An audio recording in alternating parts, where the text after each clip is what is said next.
We're back then with another max level in-depth breakdown for Marvel's Midnight Suns. Today we will look at the Sorcerer Supreme Doctor Strange. Now in the video we start off with an overview where we'll talk about his general playstyle. We then move on to cards. I'll break all them down, I'll tell you my favourite cards and which ones I'm using, and it'll be the tier 2 versions we look at. We then have stat priority next. Following on from that we have Hangouts in the friendship system. I'll tell you the best Hangouts to go on Doctor Strange to get the most friendship points. We then have the solution to his challenge mission that unlocks his legendary card, and then finishing up I'll give my overall thoughts, and we've got some gameplay in the background as well. Now if the video's helpful, take the time to hit the like, share and subscribe button, and bear in mind that I will be doing videos such as this for all characters, and at this stage I think I've done around about 10, so there's not many more characters to cover. But let's dive in. Let's start off with the general overview first.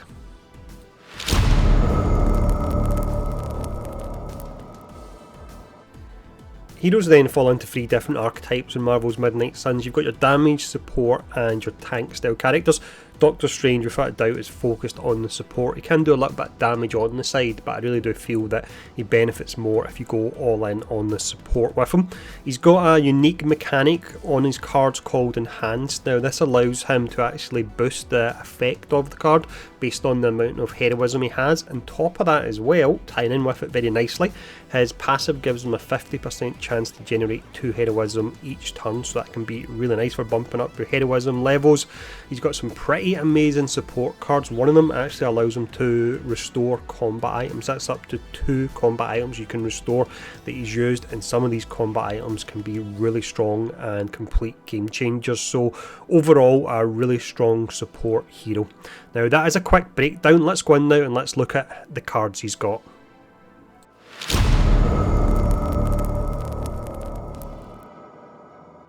Heroes then have access to 10 different cards in total. You can only have a maximum deck size of 8, so you will have to drop some of these cards, especially more so because there are some cards you want to take in 2 of them into an actual fight. Now the first card we'll look at here, just about all the characters have a version of this. It's used to take out your lower level minions.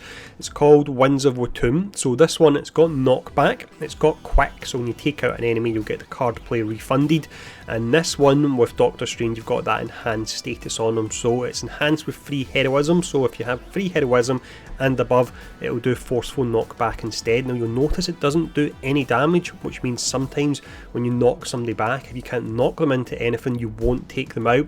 So what you want to look for in this particular card is a mod that allows you to do additional damage to an enemy when they're at full health. So try and add that on, and then that way if it's a minion, you're not knocking them into anyone, you will still at least take them out because you are doing damage on it. So this card, very useful. You want to have 1 or 2 of these. The second card we'll look at here is actually his final attack card. I think he's probably got the least amount of attack cards in the game, but it makes sense because he is primarily a support character. It's Bolts of Baltac. So this particular one, the base damage on it is particularly high, so it can hit hard, and again you've got the enhanced mechanic on this, so it's enhanced with 4 and 6 heroism. In this instance it's doing around about an additional 75% damage, so the damage in this can really ramp up. The fact that it's not consuming heroism and it's actually giving you heroism can work really nice as well. So this is a decent card. I would recommend taking 1 of these in. I wouldn't take any more of that, because for the remainder of your deck you're really looking to use your skill based cards and your support cards. Doctor Strange then, I would say, has 3 cards that from a support perspective really are top tier, and this is the first of them. This is Blessing of the Vishanti. So this one, it gives hero cards in your hand plus 59 damage for the rest of the mission. This looks to be a set amount once he actually hits his level cap of 25. It's not massively high, but what's nice about this card is it's generating heroism for you, and on top of that as well, you can use this multiple times. So if you take 2 of these in your deck, if it comes around the next turn, you can use it again and it will add damage onto that card again. And when it comes round the next time in your hand, you can just use it again, so you can keep stacking the damage up on this. So when you finally do fire off your attacks that are buffed by it, you'll be doing an absolute ton of damage. Your chain attacks as well, of course, that will add on to every hit in that particular chain. So there's certain skills that can get really bonkers if you buff them with this particular card. So this next card here is very similar to the previous one, but I think I probably prefer the previous card. This is called Agamotto's Gaze. It's generating 2 heroism. With this you draw the last 2 attacks played, so just bear in mind that's attacks, not heroic cards. Heroics are your ones that generally get pretty crazy. With this as well, you will give the drawn attacks plus 59 damage until played or discarded, and then you start the next turn with 4 card plays. Getting 4 card plays in the next turn is nice, but of course you're essentially trading a card play in your current turn for the next turn, and with the attacks that you're actually pulling back into your kit, you don't get the prior buffed version of them at all.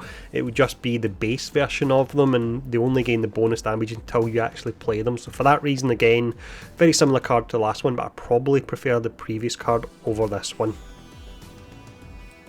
So this next card here is absolutely amazing if you're someone that uses combat items. I personally don't, because as much as some of them are absolutely amazing, I'm the kind of player that I always hoard everything I get in games. I'm scared that I'll run out of them, so I don't actually use them, but I would probably recommend that you do use the combat items, because some of them can be complete game changers. But this is called Astral Meditation. With this you'll restore 2 combat items used this mission. You gain 2 redraws. It's got exhaust on it, meaning it only comes up once, and it gives you plus 2 heroism. Amazing card. You don't want to take 2 of these in because you can only hold 3 combat items at a time, and this is restoring 2, so you're kind of wasting the efficiency of the second card. But I would recommend that you start to play around with the combat items, find ones you like and work really well with your heroes, and then take in one of these cards, so after you use the 2 of them you can get them back again. You don't have to go back out and explore the abbey in order to find resources to craft them. So absolutely fantastic card. That's the second of the 3 cards I was talking about that are amazing from a support perspective.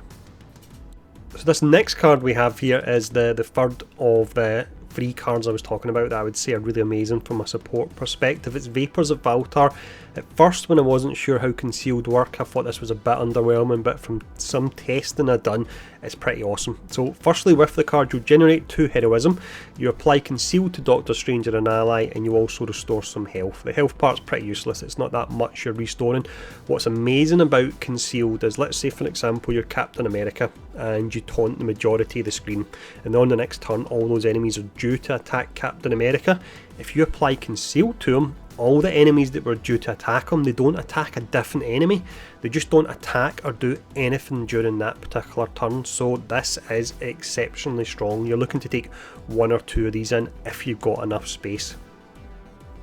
We now move on to the heroic cards. This one here, Acts of Angarumus.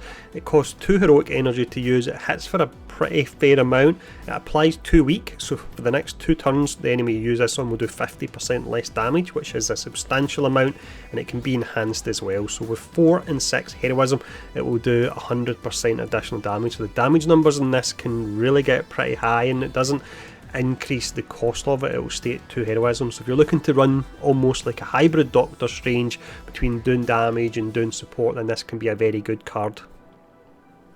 This next card is probably my least favourite Doctor Strange card. I can't see me using this one at all because I feel that the 2 statuses on it contradict themselves.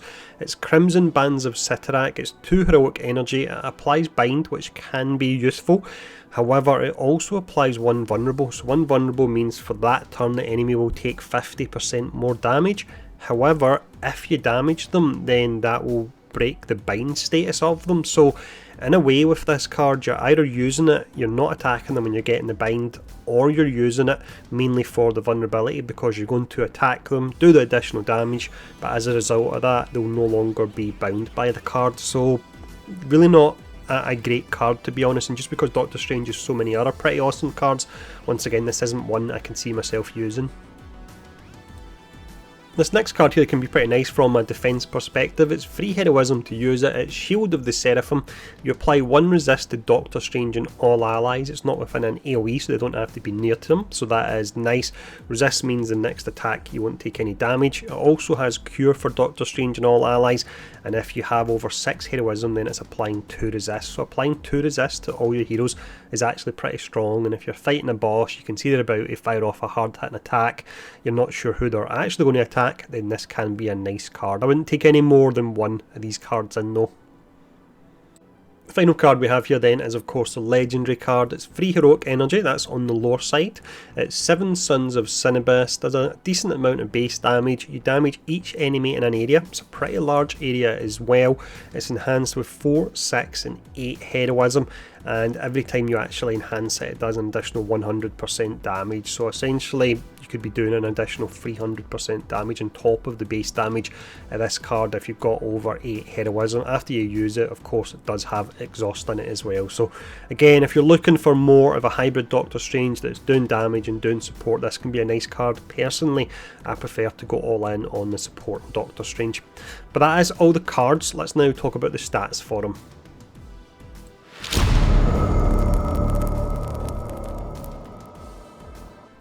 So with each of the heroes you have available then, there's something you can do known as daily sparring. This is where you get a set stat for the day and you can choose to train a particular hero in it, so you want to really play into the hero's strengths.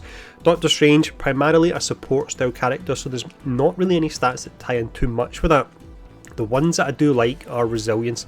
This means he's less likely to have a status effect apply on him, so he's less likely to be stunned, and being a support character you normally want to play his cards at an exact time, so if he's not stunned then you're going to be able to do that. So I like the resilience stat.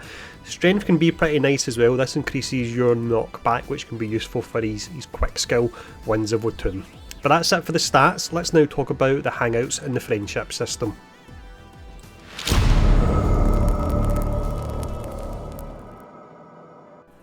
So the friendship system is incredibly important in Midnight Suns. This allows you to not only unlock your Midnight Suns legendary card and costume, but there's a prestige system of sorts after that where you can continually increase the stats on your heroes every time you level up. So the Hangouts you want to go on, they only come around every few days, so you want to choose the ones that your heroes love. That'll give you the most amount of friendship points. I do have a video on this in the channel, so look a few videos back and you'll find it for an exhaustive list, but for the purpose of this video on Doctor Strange, the Hangouts you want to select that he loves are Reading by the Fire, Exploring the Grounds, Meditation and Deep Conversation. The daily Hangouts that you can go on, the 2 that he loves are Meditate and Mushroom Picking. So that's the friendship system. Let's now go in and have a look at the challenge mission for him.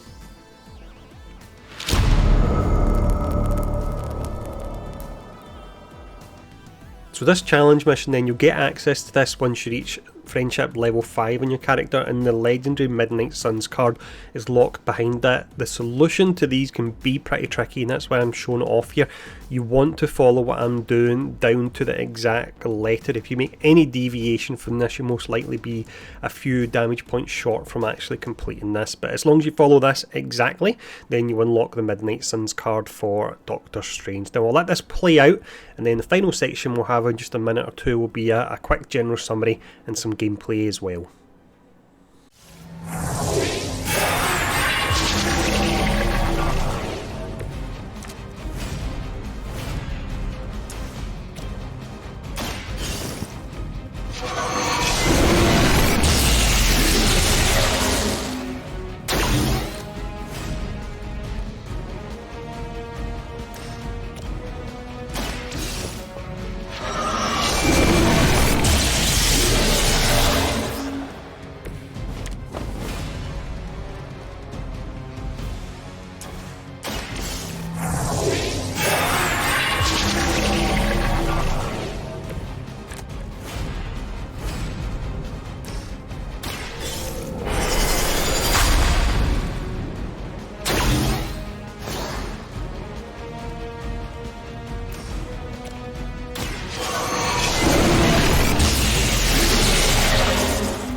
Doctor Strange then is a hero. When I first started looking into him for this video, I was a little bit underwhelmed and I was pretty sure I was going to give him a low rating. The more I played with him and I got a better understanding of his mechanics, he really did grow on me. So you've got, for example, the concealed mechanic. I wasn't really sure how that would work, but when I found out how it worked, it's really pretty awesome. You've also got the restoring of combat items. So early game your combat items are limited and are a bit underwhelming. Late game you have access to a ton of these and they can be really strong, so being able to restore these is absolutely amazing. All in then, absolutely awesome support hero. The other support hero in the game, Nico's amazing as well. So what I would say, if you want to have a bit of fun, what to do is go into a match, pick a character that can fill the damage and also tank role, so you only need to take in one character for it. Hulk can be a perfect example. Pair them up with Nico and Doctor Strange both buffing that main character and you'll absolutely demolish everything and it'll be a whole lot of fun. I actually do this in the in-depth breakdown for Hulk on my channel, so feel free to check that out as well. But yeah, absolutely awesome character. As always, if the video has been helpful, take time to like, share and subscribe button, and thanks for tuning in. Stay safe and I'll see you all again soon.